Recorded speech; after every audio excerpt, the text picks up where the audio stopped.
My name is Sarah Gherkin. I am a professor of biological sciences at the University of Alaska Anchorage. The collection method is anything that you do to collect your organisms.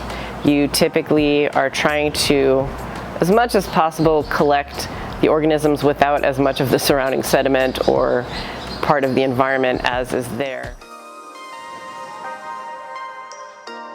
There are a lot of different methods. It kind of depends what you're trying to catch. If you're trying to catch small things, you use really fine mesh nets and different techniques than if you're trying to catch large things. So if you're trying to catch fish, you use nets that have bigger holes in them. If you're trying to catch crustaceans or other small things, you use nets with tiny holes in them. If you're interested in small organisms that live in coral, you don't go break a bunch of living coral to get them out. Typically what you do is you collect coral rubble, which is pieces of coral skeleton that have already fallen off the reef. So you try not to damage the environment when you're collecting.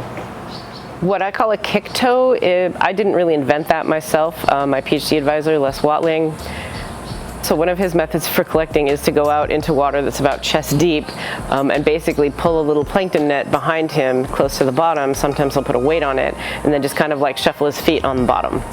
So that's where I learned this particular technique, and then we've tried a bunch of different modifications of it recently. I think the multiple person approach is a new modification of kick towing, where you're trying to have a little bit more control over where the net is relative to the feet of the person who's doing the kicking. There are some basic materials that you need. Sampling on the beach, you need a bucket, you need a sieve, you need a squirt bottle, you need something to put your sample in, which is of suitable size. And then the sampling equipment itself, which can be a plankton net, and a plankton net is a round opening, and then the net extends back in a cone. The plankton net we're using is about this long. There are plankton nets that are longer, and the plankton nets have various mesh sizes on them, and you want to use a net that is of the appropriate mesh size. In the case of crustaceans, that's between 250 and 500 microns. You don't want to make it too big so that the small ones get away, and you don't want to make it so small that you get every single celled organism in the water, because then your net will clog up and you won't get crustaceans. Okay, well, your sample, after you've collected it, you have it in the net. There are various ways to do this depending on the plankton net that you have. If it has a caught end, a removable end, you can take the end off and then empty that into a bucket. If it's a closed end net, you just basically invert the net into the bucket and wash all of the things on and in the net into the bucket. And then you elutriate from the bucket over the sieve. That's why you need the sieve and the squirt bottle. So you elutriate the contents of the net. If there's a lot of mud, you could just sieve it if it's fine enough to go through the sieve.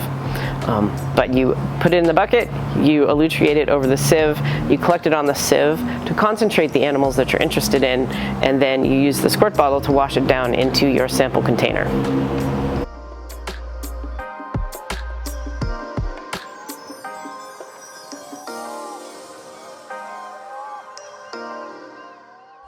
Yes.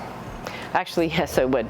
This is a pretty general sampling method, and those are the environments that you would kick toe in, are environments that a lot of paracarids are very happy to live in. So I would expect to see amphipods, isopods, crustaceans, possibly Mysidacea. The one that you might not get at all in a kick net might be the mysids. What you're probably going to get the least of really are tanaids. But definitely amphipods, isopods, and crustaceans we expect in the kick net.